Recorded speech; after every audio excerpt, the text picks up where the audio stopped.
Right, boys and girls. Now, unfortunately, because of the constraints I've got in this little workshop that I'm using, it's basically a 10 by 12 shed, and it's suitable for what I want to do. But some of the videos I just can't get in to make them, and whereas normally I would have shown you a video pressing that in, I've got no room in my shed to get to my engine press and get it all set up, and also get the camera set up. So you'll just have to take my word for it that I've pressed the new bearing in. As I said, the bearings come with the kits.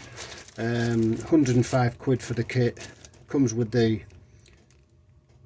two bearings for the gear casing and the tail shaft bearing and the oil seals. I think I showed you them on the other videos.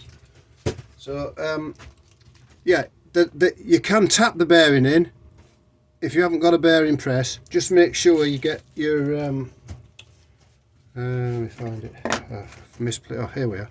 Just make sure you get your piece of steel, and you slot it down inside the gearbox, and hold the end of your main shaft up against the casing inside, like so, and just take your time, tap it in, just tap around the edge. It will go in, just keep persevering, nice and little. Don't tap it all at one side, go around, work your way around, tap it in, and it will eventually get itself seated in there. So that's the and then after that, remember remember that we took our Jubilee clip off, and in my case I cut the cable tie, so that's got to be done first. Well, then at the end of there we've just got our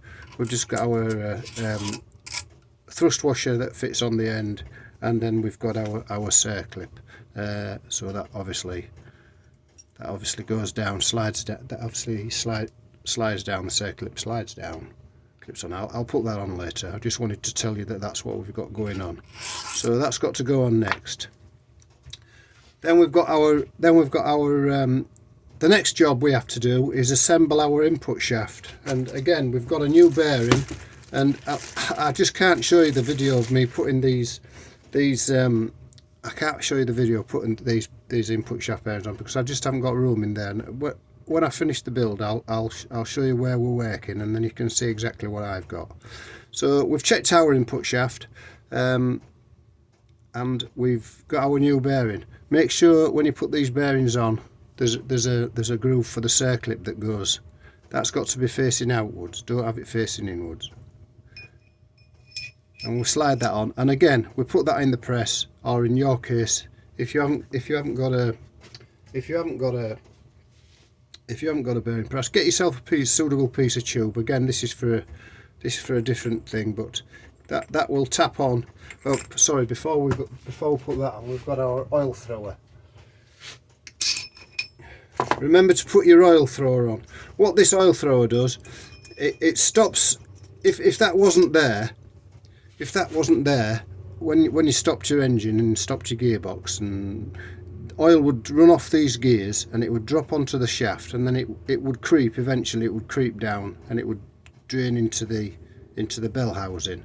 This oil thrower, I don't know whether they're any good or not. I don't know whether it stops it, because all the gearboxes I've stripped down, they've all had leaks into the bell housing. But what the oil thrower does, the oil runs down and it touches that thrower, and then as it's rotating, it then just flings it away from the main shaft, and that's all it is. It's a sort of oil thrower. So anyway, that's got to be placed on before you put your bearing on, so don't forget that part. Make sure that goes on first. Then we put our bearing on, and in this case I'm not going to show you the whole thing. Sorry, you can't see, can you? Let me just get you a bit better. Let me move you over so we can get. You'll notice that I've slotted the synchro. That's got to be put in before you even install the main shaft. But you'll notice that I've also put that in now. You can that'll slide along, and if you don't stop it, it'll drop down and interfere with your lay shaft.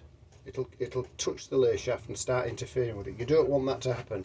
You still want all this to be turning, without turning the main the lay gear that's in the bottom. So this is revolving nicely, but the lay gear is not engaged in anything. So that's how you want it, nice and free moving.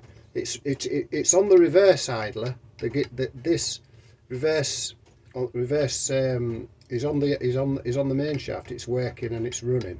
So, but that's the only part at the moment that is running. So just leave that like so. Just keep pushing that up. Put yourself a bit of rag in there if you want to keep it up there. Just keep it nice and tidy. So that's our. I'm gonna. Yeah. What you would basically do. Get your set. This isn't the right drift, but this drift is suitable to show you for the demo. Get your drift, and you'll see it's on the inner race. You're doing it on the inner race. So then all you would do.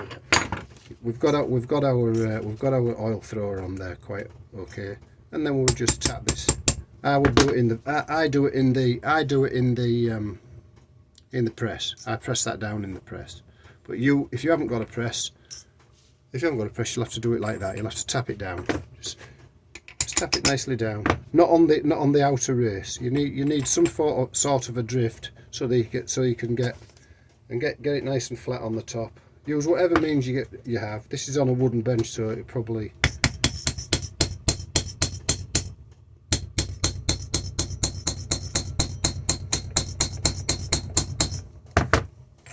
I would normally use my press, but keep tapping it down. Keep it on the inner race. This drift isn't long enough for this particular job, but it'll just show you how you have to go about it. Get yourself a longer drift. The drift's got to be as long as from the teeth to above the input shaft. This isn't the right drift for this job. It's a drift that I've used for something else, but I've got a pile of box of drifts over there. I'll get to them in a minute. So yeah, tap that down. Keep tapping it down until it gets down.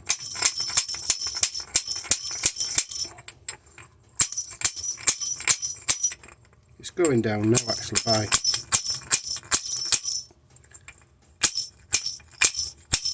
I would use a bearing press, but like I say, if you haven't got a bearing press, you've got to use what methods you've got, and that's not far off now. Look, you can see it's got about another 1/4 inch to go. It is quite tight now, and I don't really want to go hammering it. But you get the general idea. Get your right end of the drift, and this is just doing it by hand, really. Look, normally I wouldn't do this. I'm doing it so that you can see that it can be done.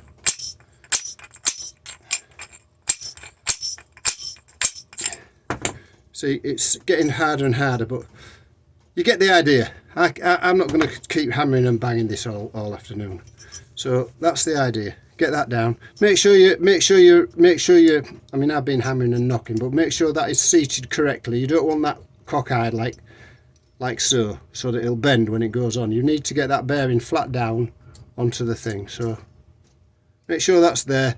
And I will put this in off camera. Get it all assembled. Then we'll show you where we go from there. So that's our next job.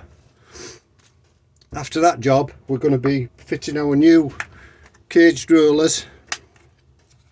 These come with a kit as well. Remember these little cage rollers. These come with a kit. The new cage roller will go on there. The spacer goes on. The roller and then the spacer goes on. Sorry, the spacer and the roller go in the end here. So there you go. That then in turn gets pressed on. You press this into the shaft first, then the whole assembly then, when the bearing's being assembled, will get pressed into here, and that will form the main part of your gear shaft. Then the gear shaft will be completed. So we'll get onto that in the next video.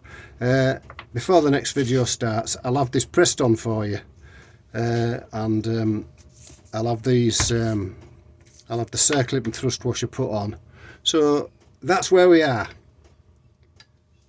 If you're still liking the videos and you're awake and you're not bored, give us a thumbs up, because I know that people are liking what they're seeing, thanks for the nice comments I'm getting, and thanks for the couple of emails. It's encouraging to know that some people are watching them and they're enjoying it. They're for amateur builders. Don't watch these videos if you're a professional builder, because you'll cringe. I don't have any of the facilities that a modern workshop will have. They can line everything up this, they can shot blast that, they can do all that. I don't have any of that equipment. I do everything by hand. I'm old school, but it works, and that's all I'm interested in. That the things I do and rebuild, they actually work, and hopefully they're at a price where people can afford them. I do sell these gearboxes. They're not all mine. Basically, I'm funding my restoration of an MG Midget, so I do anything that I can to sort of encourage that along. I'm retired, so you know, I'm not worth a fortune, so I don't need to maintain a big lifestyle. This is mainly a hobby. So thanks for watching.